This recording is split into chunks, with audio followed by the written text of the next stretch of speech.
first ever factory outlet, Chandanagar, Mukunda Jewelers, opening soon. No making charges.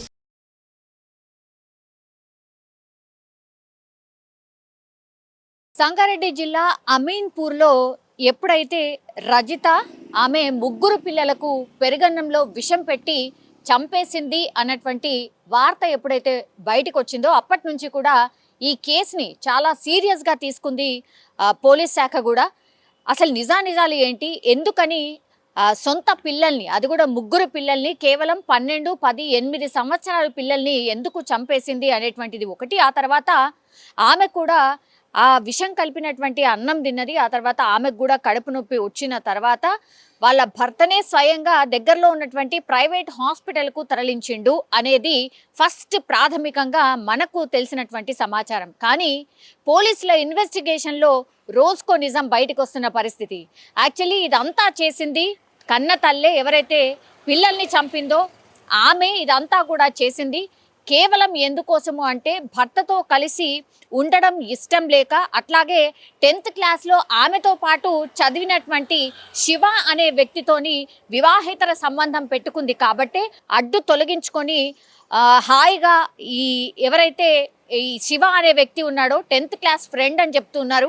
So అతనితో కలిసి ఉందాము అని ఇట్లా ప్లాన్ వేసింది కాబట్టే వాళ్ళ పిల్లల్ని చంపింది అనేటువంటిది పోలీస్ ఇన్వెస్టిగేషన్లో తేలింది. ముందుగా అనుకున్నారు అందరూ పెరుగన్నంలో విషం కల్పించింది, ఆ తర్వాత పిల్లలు చనిపోయారు అనేటువంటిది. ఆమె కూడా తినింది కాబట్టి ఆమెను హాస్పిటలైజ్ చేశారనేది. ఇది కూడా ఒక నాటకమే అని పోలీసుల ఇన్వెస్టిగేషన్లో తేలింది. యాక్చువల్లీ ఆమె ముగ్గురు పిల్లల్ని విషం పెట్టి చంపలేదు, ఒక్కొక్కరిని ముక్కు మూసేసి ఆమెని దారుణంగా చంపేసినట్టుగా ఆమె స్వయంగా పోలీసుల ఇన్వెస్టిగేషన్లో చెప్పినట్టుగా మనకైతే ఇన్ఫర్మేషన్ ఉంది. సో ఒక్కొక్క విషయాన్ని ఆమె ద్వారా తెలుసుకునే ప్రయత్నం చేసినప్పుడు ఇదంతా బయటకు వచ్చిన పరిస్థితి. ముందు చెన్నయ్య అంటే భర్త మీదనే అనుమానం వ్యక్తం చేశారు. ఎందుకంటే ఆ భర్తకి చెన్నయ్యకి ఇది రెండవ పెళ్ళి, బట్ రజితకు మాత్రం ఫస్ట్ మ్యారేజ్.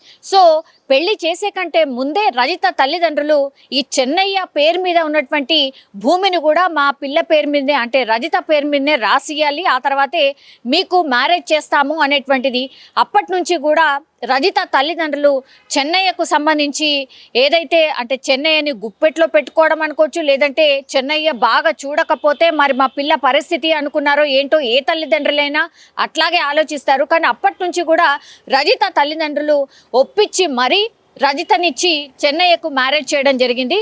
అయితే చెన్నయ్య మొదటి భార్య అనారోగ్యంతో చనిపోయినట్టుగా చెప్తున్నారు. ఆ తర్వాతనే చెన్నయ్యకి రజితనిచ్చి మ్యారేజ్ చేయడం జరిగింది. కానీ వీళ్ళిద్దరి వయసు చాలా తేడా ఉంది. అంటే రజితకు 30 సంవత్సరాలు అయితే చెన్నైకి 50 సంవత్సరాలు.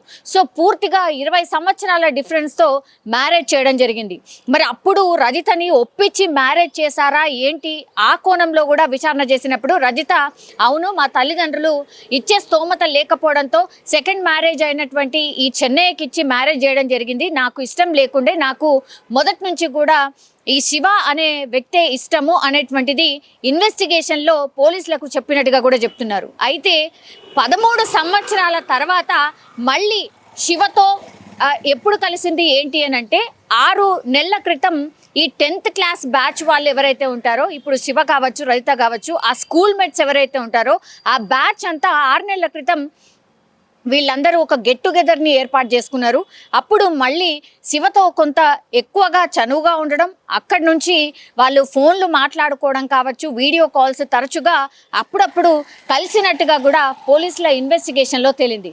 సో పూర్తిగా వీళ్ళిద్దరూ డిసైడ్ చేసుకొని ఇంకా నేను ఉండలేను, నా భర్తతో పాటు నేను ఉండలేను, నాకు ఇష్టం లేని పెళ్లి చేశారు కాబట్టి నేను నీతో పాటు వచ్చేస్తాను అని శివకు చెప్పడం, ఆ తర్వాత పిల్లల్ని చంపడానికి అడ్డు తొలగించుకోవడానికి వీళ్ళిద్దరూ ప్లాన్ చేసినట్టుగా పోలీసుల ఇన్వెస్టిగేషన్లో తేలింది.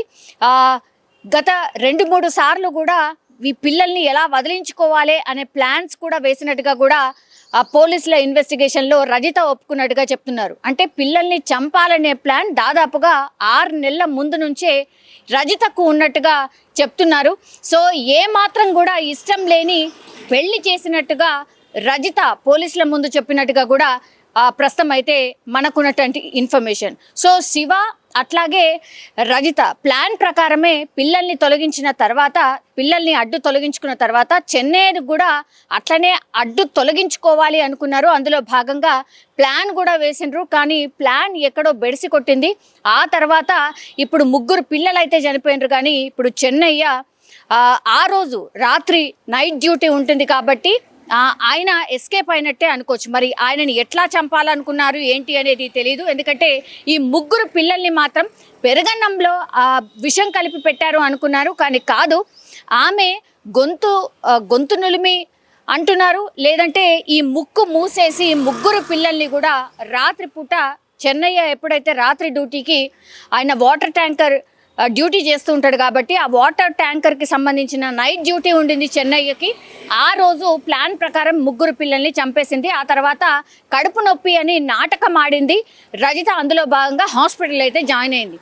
కానీ ఈ ప్లాన్ అంతా కూడా కరెక్ట్గా ఇంప్లిమెంట్ చేద్దాము అని అనుకున్నారు. అందులో సక్సెస్ అయ్యాము కూడా అనుకున్నారు. పూర్తిగా చెన్నై మీద తోసేసి హ్యాపీగా ఇంకా మనం కలిసి ఉండొచ్చు అని శివ ఇంకా రజిత ప్లాన్ చేసినట్టుగా పోలీసుల ఇన్వెస్టిగేషన్ అయితే తేలిన పరిస్థితి. ఇప్పుడు ఇదంతా బయటపడ్డ తర్వాత మరి పోలీసులు వాళ్ళ స్టైల్లో ఇన్వెస్టిగేషన్ చేస్తారు అన్న మాట తెలీదా?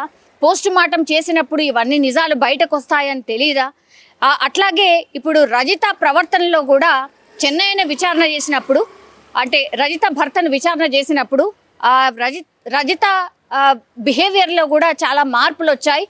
ఒక 6 నెలల నుంచి 8 నెలల నుంచి కూడా ఆమె పూర్తిగా ప్రవర్తనలో మార్పు అయితే వచ్చింది. తరచుగా గొడవ పడ్డం ఇవంతా కూడా చేసినట్టుగా కూడా చెన్నయ్య పోలీస్ ఇన్వెస్టిగేషన్లో చెప్పినట్టుగా చెప్తున్నారు. పిల్లలని కోప్పడ్డం, సరిగ్గా చూసుకోకపోవడం, ఎక్కువ మట్టుకి ఈవెన్ ఆ స్కూల్లో డ్యూటీ చేస్తుంది రజిత, స్కూల్లో కూడా ఎక్కువగా ఫోన్లో ఉండిపోవడం, సరిగ్గా డ్యూటీలో కూడా చేయకపోవడం, ఆ కంప్లైంట్స్ కూడా ఈ రజిత భర్త చెన్నై దగ్గరికి కూడా వచ్చినట్టుగా చెన్నై విచారణలో చెప్పినట్టుగా చెప్తున్నారు. సో పూర్తిగా భర్త మీద నెపం నెట్టేసి ఇప్పుడు శివ అనే వ్యక్తితో జీవితాన్ని కొనసాగిద్దాము అనుకున్నటువంటి టైంలో ఇప్పుడు ఈ ప్లాన్ అంతా కూడా బెడిసి కొట్టింది అనుకోవచ్చు. ఇప్పుడు రజిత అట్లాగే శివ సంగారెడ్డి పోలీసుల అదుపులో ఉన్నారు. సంగారెడ్డి జైల్లో వాళ్ళని విచారణ చేస్తున్న సిచ్యువేషన్ అయితే కనిపిస్తోంది. రోజుకో నిజం, రోజుకో ట్విస్ట్లా ఇప్పుడు అమీన్పూర్ 3 పిల్లల్ని చంపినటువంటి ఘటనలో ట్విస్ట్లు అయితే బయటపడుతున్న సిచ్యువేషన్ అయితే కనిపిస్తోంది. కానీ ఘోరాతి ఘోరం, అట్లాగే ఇంత దారుణంగా కన్న తల్లే 3 పిల్లల్ని చంపడం ఇప్పుడు ఇప్పుడు ఈ స్టోరీ తెలిసిన వాళ్ళు ఆర్ ఈ ఇన్సిడెంట్ తెలిసిన వాళ్ళు ఎవరైనా పూర్తిగా ఆమెను ఉరి తీయాల్సిందే, ఆమెను శిక్షించాల్సిందే, ఆమెను వదిలిపెట్టద్దు. ఇట్లా కూడా ఉంటారా సమాజంలో? అసలు ఏం జరుగుతోంది? ఇంత దారుణమైన సంఘటనలు ఎందుకు చేస్తున్నారు? అట్లాగే కన్న తల్లే ఇంత కర్కశంగా వ్యవహరిస్తుందా? ఇట్లా రకరకాలుగా అందరూ మాట్లాడుతున్న సిచ్యువేషన్ అయితే కనిపిస్తోంది. కానీ ఆమె మనసులో ఏముందో, ఆమె ఏమనుకుందో అది చెయ్యాలనుకుంది.